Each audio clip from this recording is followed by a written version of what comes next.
Hey everyone, welcome to Tiger Talk Thursday. We are on episode 23, and boy oh boy do we have an amazing guest on today.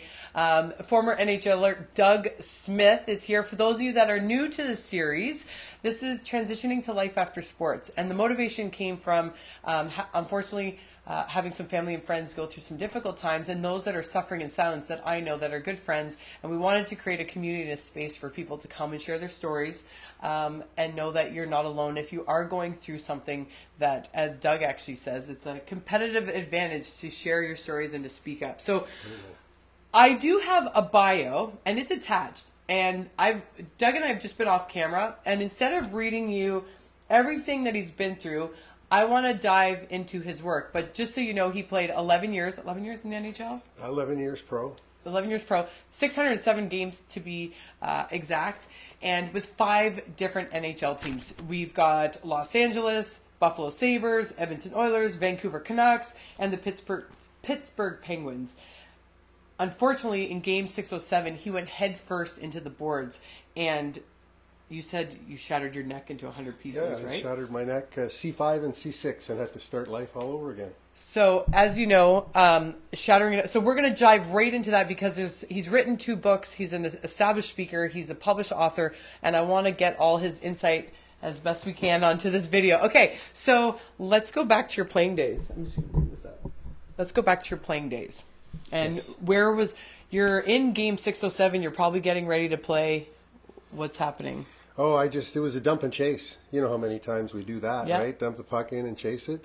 And I went head first, full speed into the end boards, and that was it. I heard my neck break. I was conscious, fortunately, and it was the biggest wake-up of my life.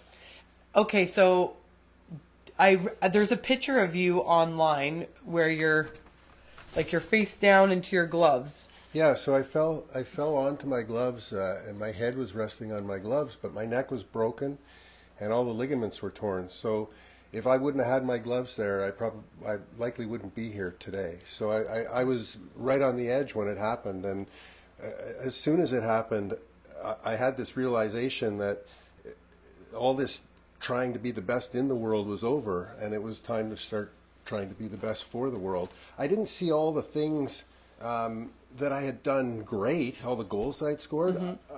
I saw all the things that I had missed doing, or all the times I had hurt people, and that's what I saw. And those are the things that I felt at that moment in my life that I needed to go back and fix.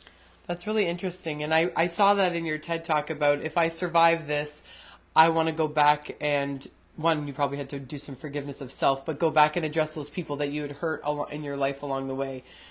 Yes, and that included all the NHL teams. So I successfully went back to Los Angeles. I went back to Vancouver.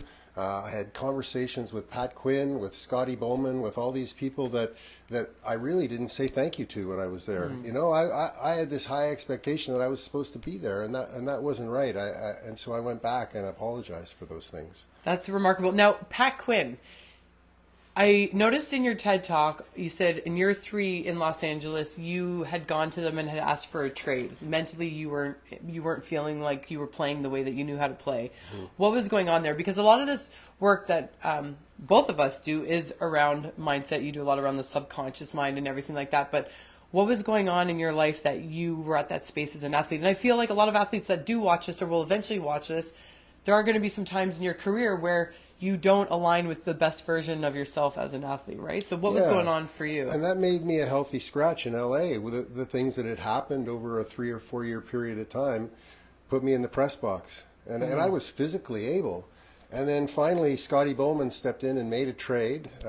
Quinn and Scotty got together, traded me to Buffalo. And within 5 games, my line had 27 points. Yes, I was on the power play. You scored 13 seconds into your game. 13 seconds into the first game. And it had something to do with my physical ability, but it had more to do with my mental ability. I went from the press box to being on the #1 line in the National Hockey League, and it wasn't my physical ability that was responsible for that. It was my mental ability. And that's a perfect segue into, okay, so you end up breaking your neck. And I read, I mean, you had to use a halo fixation for 3 months, 3 surgeries, lived in the hospital bed for over a year, paralyzed, career over, suicidal. Your physical and emotional being had suffered catastrophic physical and catastrophic emotional trauma. I mean, that's some people will go their entire lives and never experience that. Well, the slate got wiped clean. That's a great way to, yeah. The slate got wiped clean, and I started fresh with a completely different perspective. And so for someone who maybe has gone through an injury or is in their own storm right now, and how do you start fresh going through something like that? Well, I think it's the way you look at the world and approaching it with a sense of happiness and finding ways that you can be happy about the situation you're in, as opposed to frustrated and angry. Because when you take frustration and anger out into the world, and I did for a long time, that's what you get back. That's what you see in return. That's so true. So a lot of the work that I do, like when I went through breast cancer, for me, it was surrendering to my circumstances. Mm-hmm. It was like, okay, well, I have no control over the cancer, but I have control of how. I remember a lot of my friends would be like, why aren't you crying? Why aren't you just? Yeah. And I was like, well, is that going to take my cancer away? Mm-hmm. It's not. So did you, because a lot of your videos online, I did read about like suicidal or depression or all those things. Did you go through, obviously, I mean, you're in a hospital bed for a year.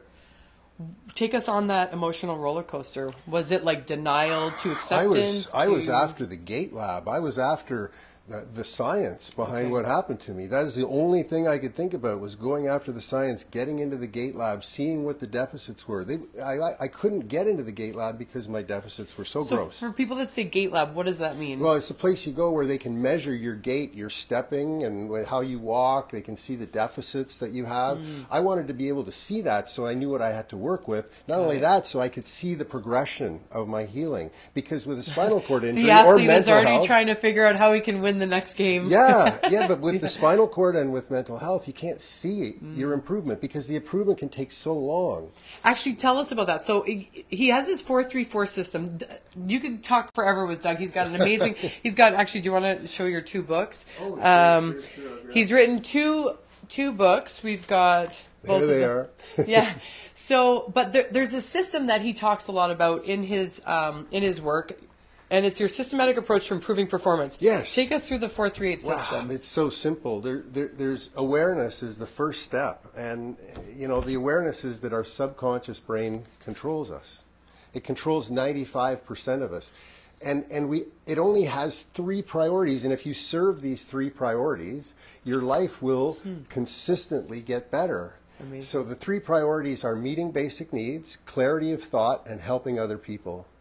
And the only trauma that you need to worry about in your life, from my perspective, is cumulative emotional trauma. There's 4 types of trauma. We can talk about those later. But cumulative emotional trauma, the trauma you can't see, is the ticking time bomb. And that's the one that you need to pay attention to.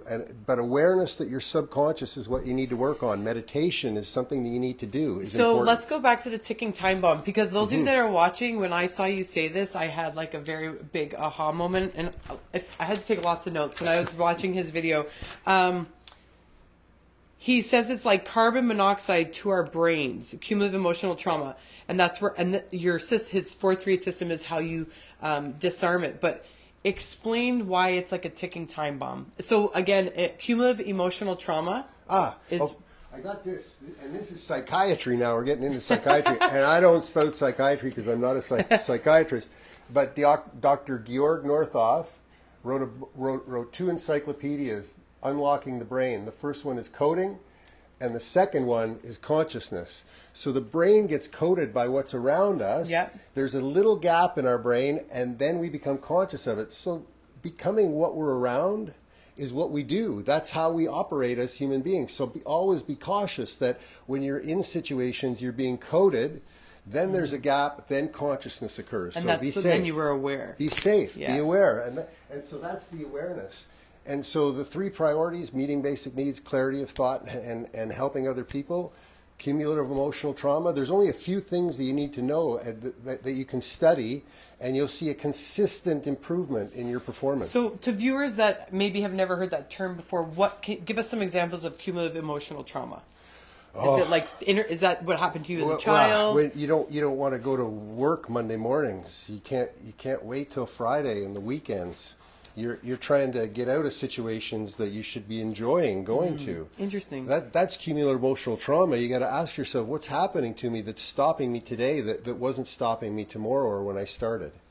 I really love that, because that piece of surrendering and self-awareness, I mean, that's the first piece of self-mastery, right? Is that self-awareness. Yes. And then you self-observe and you're like, oh, interesting. That just triggered me. Where am I? Who am I with? Like I always talk about that. Yeah. Is that my thought, or is that a thought that a parent has drilled into me for 40 years, right? That you hear all the time? Is that what you're speaking to? And then you'll find yourself at the gym all of a sudden because you're paying attention to your emotions. You're paying attention to what you should be doing and shouldn't be doing. You're feeling better about yourself. So you show up at places that when you start to get depressed or feel bad about yourself, you just wouldn't show up.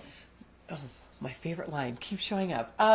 This is it. So this is a neat segue as well now into meditation on how to connect and align with yourself, because I mean, you broke your neck. The fact that you walked through my door today and are able to give this this interview is phenomenal and so inspiring to maybe people that are in a chair right now. I mean, is that a realistic outcome for many people that break their neck? Do you believe that? It depends on the injury. Got it. I'd never say everybody's going to recover. For sure. But yeah, in your experience, if it's a complete injury, you're not.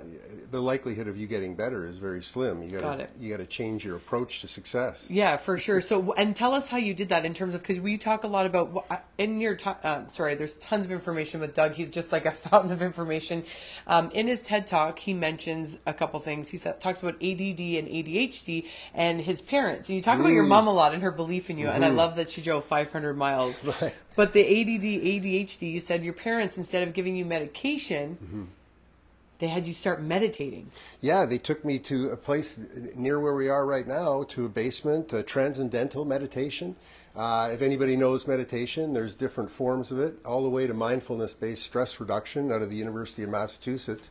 This stuff works. And so what we did with my team is we're putting the behaviors behind my whole system into a series of meditations. Unreal. So it makes it a lot lighter so that we can get the message out there a lot quicker, and people can build that relationship between their conscious and subconscious brain. I love that. And that's what meditation does. Yeah. Right? In theta brainwaves, you're able to listen to things and get in touch with your subconscious brain like you can't do during the day. So use meditation, and that's why we've transformed the work into the meditation. And so what do you tell the viewer who's like, forget that, I can't meditate, not doing it? How do you? What's a way to encourage them to want to visit meditation? Wow, there's a challenge. I challenge you to go to my website, DougSmithPerformance.com/relax, download the meditation before bed tonight, put it on, and I challenge you to stay awake. There's so many people who have downloaded.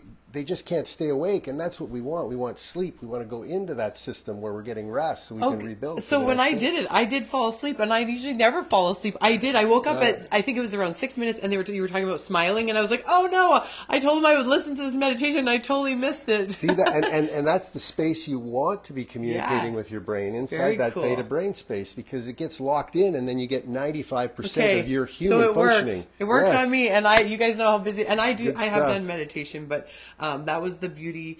There was something else you said. You say a lot. You got to watch his TED Talk. I'll post it, but you talk a lot about. You got to watch her TED Talk. You got to. A lot of it was about how. Was it the subconscious likes clear thinking, or the clarity of thought? Clarity is of thought. important. Yeah. And that's you can't. You only achieve that through relaxation. And we're a culture that is busy, consume, instead of retract, disappear, because it's social media. But that's when I really developed myself. I disappeared. I took myself out of group chats. I started writing. I started getting to know myself. I sat with messy emotions that, like, my husband was like, I don't think this is working. I would be crying. I'm like, no, it's working. This is just the process. It's really about clarity of thoughts. Yes. And helping other people. Because, in our society right now, most of the people that are watching, our basic needs are a lot of us, they're met. So what is the problem if we have our basic needs met? That's what you got to ask yourself. It's clarity of thought, and you're not helping other people. You're not out there lending a hand. And that's what makes us live longer, doing things like that. I love that, helping other people. That's a huge one. Even I did a post the other day about dropping my children off at camp, and I saw another parent physically put the cup, like he gets out of the car, it drops, and I couldn't leave the parking lot, but I always try to give people the benefit of the doubt. I sat in my truck and waited. He came back, he stepped over the cup and drove off. I took a glove, but I was like, that is what's wrong with the world. Right in terms now. of like, if we could, I mean, there's a whole, don't make comments about everything else that's wrong with the world, but I was like, that is so within our control. So is meditation. So is journaling. And it's a gateway to this higher consciousness that our whole world could just... Stop. Don't get yourself into trouble. I spent my life not stopping and getting myself into trouble in professional sports because they never taught me not to do that. Stop. They never taught me to stop for a second and take a break. Everything was go, go, go. And so now, if you can just remember to stop for a second, you'll find yourself moving forward in certain situations. What a great piece of advice to end on. It is such a pleasure to have you. I have an idea to share with you when we get off. Great. You got to check out Doug's TED Talk. He's got books. He's got a website. He's got downloadables. I will post it all. But... Don't suffer. Don't suffer out there. Seriously, reach out. Just reach out. Yes. I'll give you everything I got. Yeah, he will. He's very generous with his time. And thank you so much for being a part of this series. I can't believe we're already on episode 23. We just started these 2 months ago. Amazing. And all these athletes are coming forward. Congrats on your amazing career. Thanks. And thank you for being open to sharing your story to help the masses. So Great to appreciate be with having you. you here. Bye, guys. We'll see you next week.